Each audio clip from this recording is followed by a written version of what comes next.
Joplin, Missouri, April 1933. A drunk named Earl Hutchins grabs Bonnie Parker's face with both hands at a gas station, squeezes hard. She's 22, barely 5 feet tall. Her cigarette drops from her mouth. The crowd laughs. "Give her a kiss, Earl." What they don't see? Clyde Barrow sitting in the stolen Ford F 8-10 feet away. His .45 Colt already in his hand under a newspaper, finger on the trigger. In the next 90 seconds, 3 things happen that change everything. Bonnie locks eyes with Clyde. She whispers 2 words. The gun goes back in his holster. Hutchins walks away alive, but not for long. That single moment triggers a 4-state manhunt involving 23 officers and marks Bonnie and Clyde as extremely dangerous, will kill without hesitation. The Joplin photos document they were there in April 1933, verified fact, archived forever. Why didn't Clyde pull the trigger? And what did Bonnie whisper that kept them both alive for 13 more months? Dallas, Texas, early 1933. Bonnie Parker and Clyde Barrow were already legends in the making. The public saw Robin Hood outlaws, Depression-era heroes robbing banks that had foreclosed on family farms. Newspapers loved them. Poor folks cheered them. But the truth was darker. Clyde was violently protective of Bonnie, and everyone in their world knew it. He'd killed anyone who disrespected her. The .45 Colt was his constant companion, kept loaded always, tucked in his waistband or under his coat. Bonnie played multiple roles: photographer, getaway driver, the public face of their operation. She was the one who smiled for cameras, who made them look glamorous instead of desperate. Bonnie and Clyde met in 1930, began their crime spree in 1932. Documented fact. Clyde had one unbreakable rule he'd stated to every associate: nobody touches her, ever.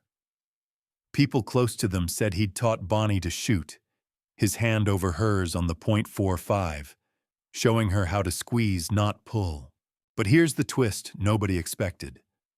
Bonnie had already stopped Clyde from killing 3 men who'd insulted her. Protection isn't love. Sometimes it's a prison. Joplin, Missouri, April 1933.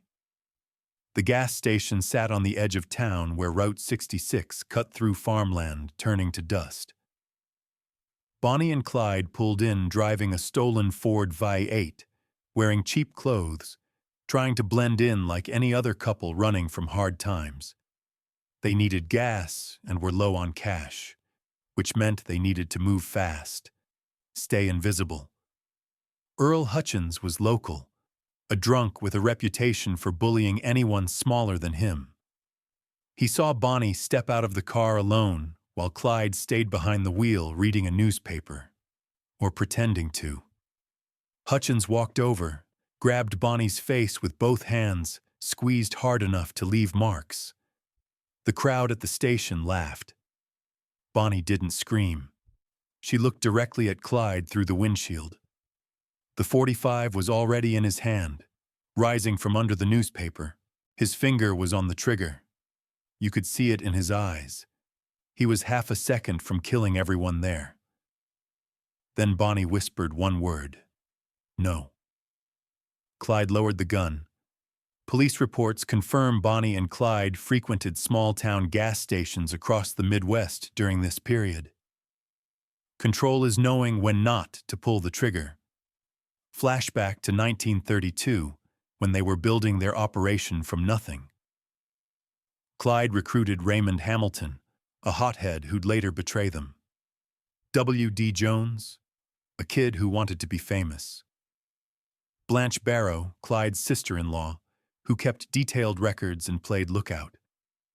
The code was simple: never rob in the same state twice, never stay anywhere more than 24 hours.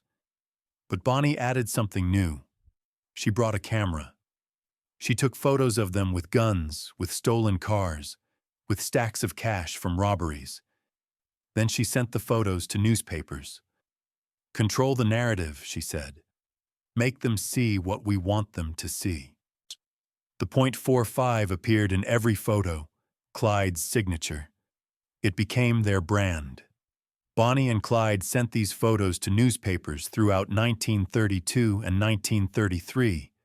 Verified fact, the images still exist in archives.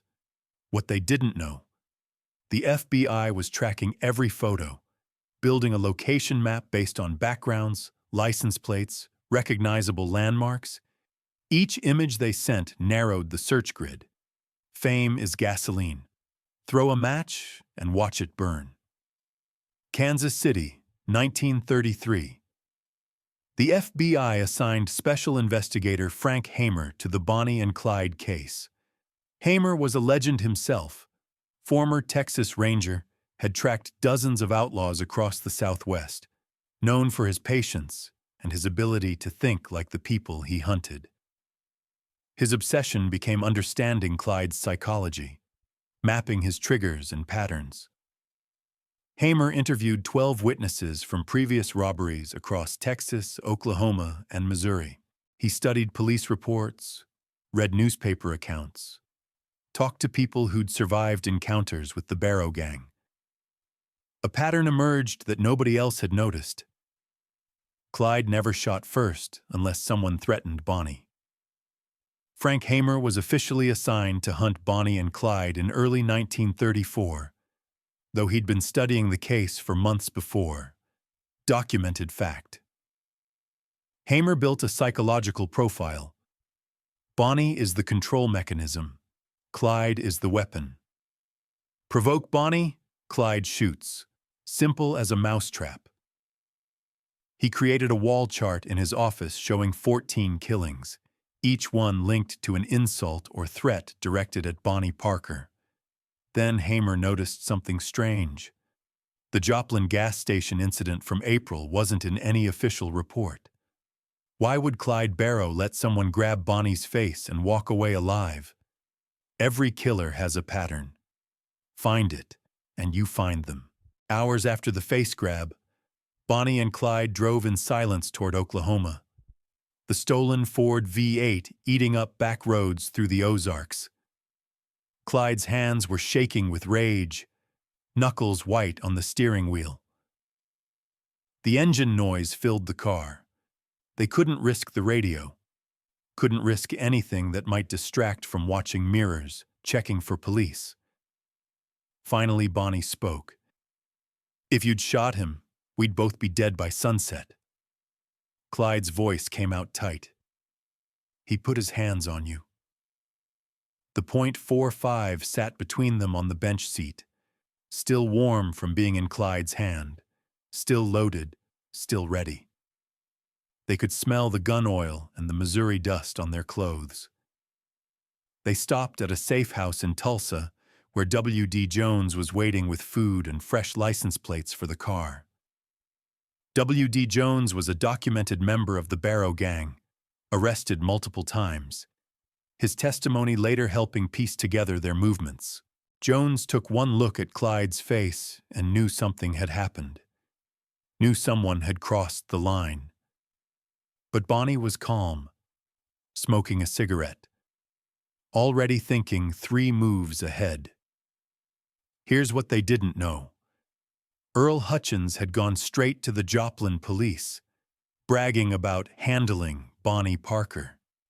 The sheriff had shown him wanted posters. Hutchins realized who'd been sitting in that Ford V8 and filed a report within the hour. Mercy looks like weakness. Sometimes it's the only smart move. Joplin, Missouri, same day. Earl Hutchins sat in the sheriff's office, hands still shaking from adrenaline and cheap whiskey. The sheriff laid wanted posters across the desk. Bonnie Parker and Clyde Barrow, $5,000 reward, armed and extremely dangerous. "That was them," the sheriff said. "You grabbed Bonnie Parker's face.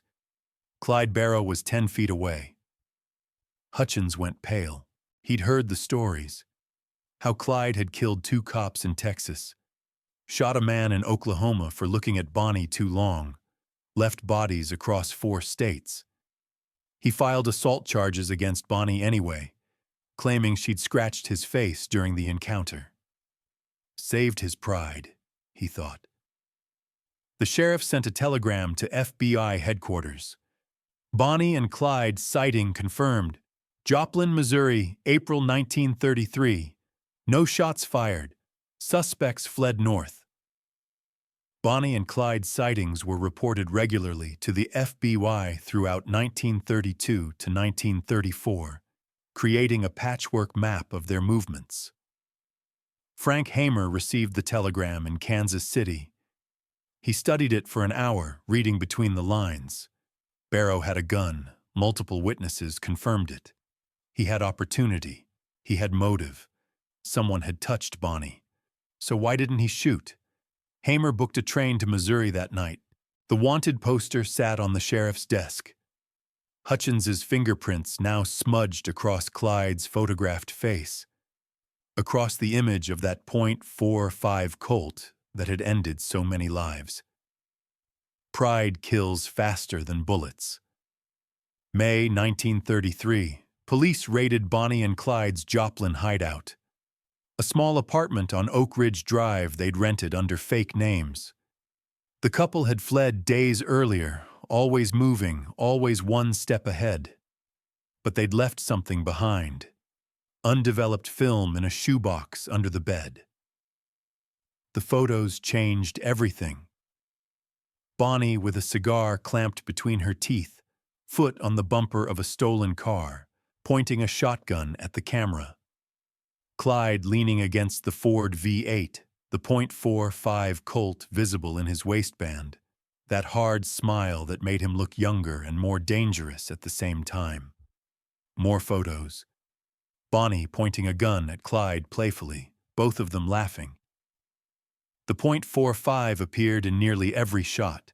The Joplin photos were discovered in April 1933 and published in newspapers nationwide within days.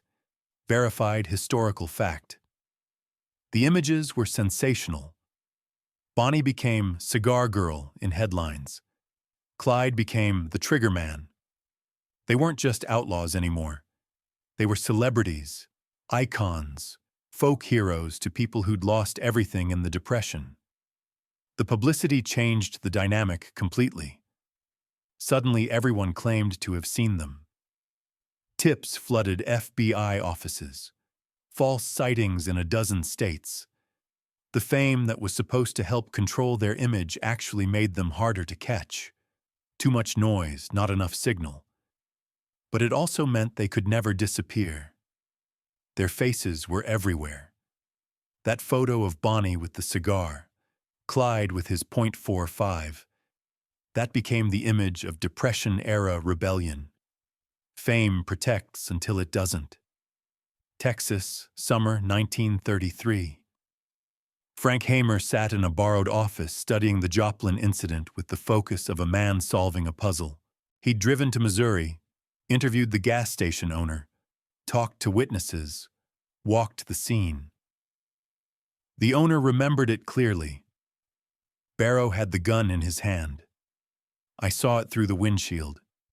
He was gonna shoot, no question.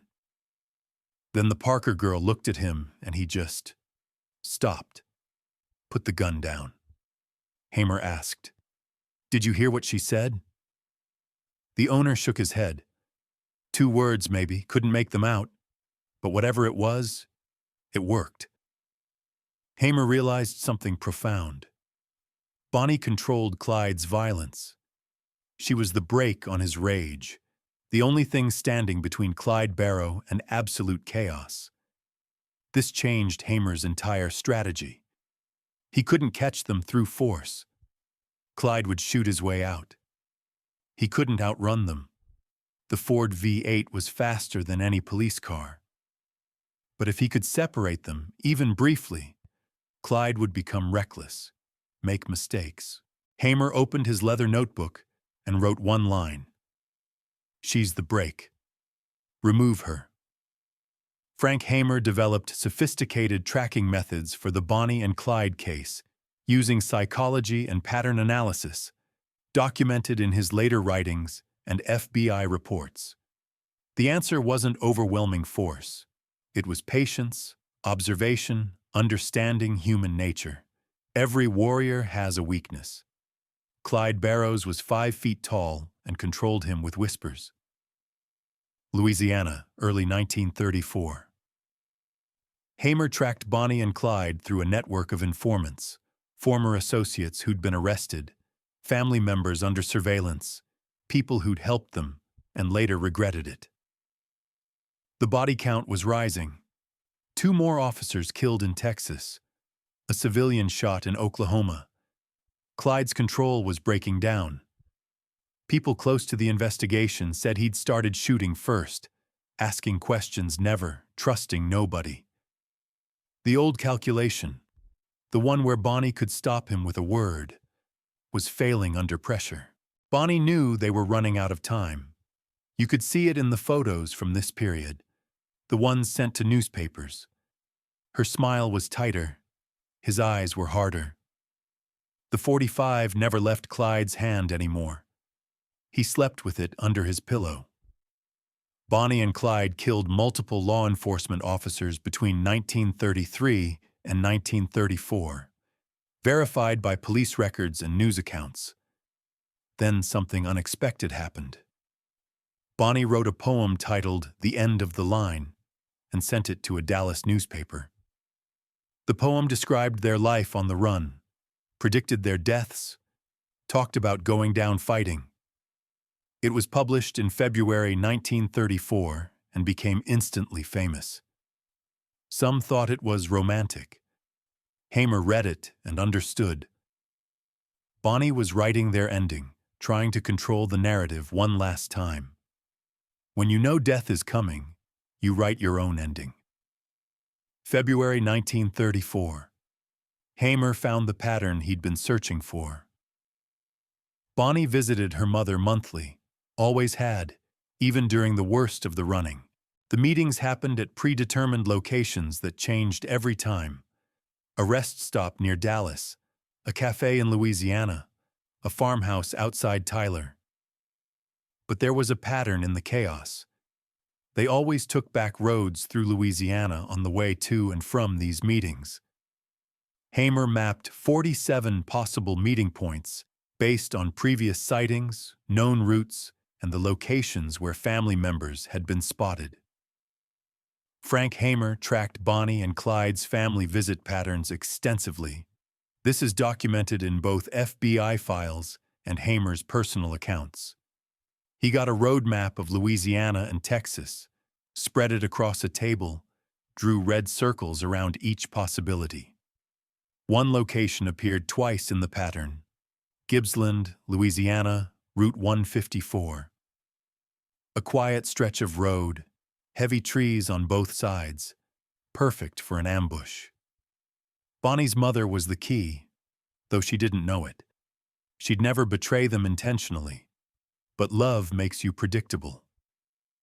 Predictable makes you dead. May 1934. Bonnie insisted on seeing her mother one last time. Clyde argued against it. Too risky, too predictable, exactly what the law would expect. But Bonnie wouldn't budge. Last time, she promised. Then we disappear. Mexico maybe, or Canada. Somewhere they'll never find us. Clyde agreed because he always agreed when it came to Bonnie's mother. Last time, he said. Then we're ghosts. They planned to meet near Gibbsland, Louisiana, on Route 154. Bonnie packed the photos from Joplin, the ones with the cigar, with the .45, the ones that had made them famous. She wanted to give them to her mother, something to remember her by when she was gone. Clyde cleaned the .45 methodically that morning, loading it with fresh ammunition, checking the action, making sure everything worked perfectly. Bonnie's hands shook slightly as she held the photographs, looking at herself from a year ago, when they'd been running but not yet hunted with this intensity. Bonnie and Clyde were killed on Route 154 near Gibbsland, Louisiana, on May 23, 1934. Verified historical fact. What they didn't know. Hamer had been waiting there for 3 days. The thing you can't give up is the thing that kills you. May 23, 1934, just after dawn, 6 lawmen waited in the bushes along Route 154. Frank Hamer, Bob Alcorn, Ted Hinton, Prentice Oakley, B.M., Maney, Galt, and Henderson Jordan. They'd been there since before sunrise, rifles loaded, positions marked, sight lines clear. The air smelled like pine trees and morning dew. They heard the Ford V8 before they saw it, that distinctive engine sound coming from the north. Bonnie and Clyde's car approached slowly, Clyde driving carefully on the dirt road. They saw a truck ahead that appeared to be broken down, actually a police setup. Clyde slowed down. He was going to help, out of habit or humanity, or just bad luck. Hamer gave the signal. 167 bullets were fired in 16 seconds. The car jerked and shuddered, glass exploding, metal puncturing, tires shredding. The .45 never left Clyde's holster. Bonnie and Clyde were killed in a law enforcement ambush on May 23, 1934, the most documented event of their entire story. The gun Clyde had relied on, the weapon that had ended so many lives, stayed silent. Within minutes, crowds gathered. Souvenir hunters took everything: shell casings, pieces of the car, even Bonnie's blood-stained dress. Speed saves you until it doesn't. Then it just delivers you faster. The .45 Colt pistol was recovered from Clyde's body, cataloged as evidence, held in storage for decades. In 2012, it sold at auction for $240,000. Verified fact, documented sale. The Joplin photos became iconic images of Depression-era America, reprinted in history books, displayed in museums. Earl Hutchins died in 1967, never stopped telling anyone who'd listen about the time he grabbed Bonnie Parker's face and lived. Frank Hamer died in 1955, celebrated as the man who ended Bonnie and Clyde, though people close to him said the ambush haunted him until his final days. Bonnie's poem, The End of the Line, was published after her death and became unexpectedly famous. The gas station in Joplin eventually put up a small plaque. Where Bonnie saved Clyde's life, April 1933. The .45 sits in a museum case now, tarnished and silent, still loaded, according to legend. The placard reads, "The gun that never fired when it mattered most. Protection isn't love. Control isn't power. And sometimes, not pulling the trigger is the only thing that keeps you human, even if it's just for 13 more months."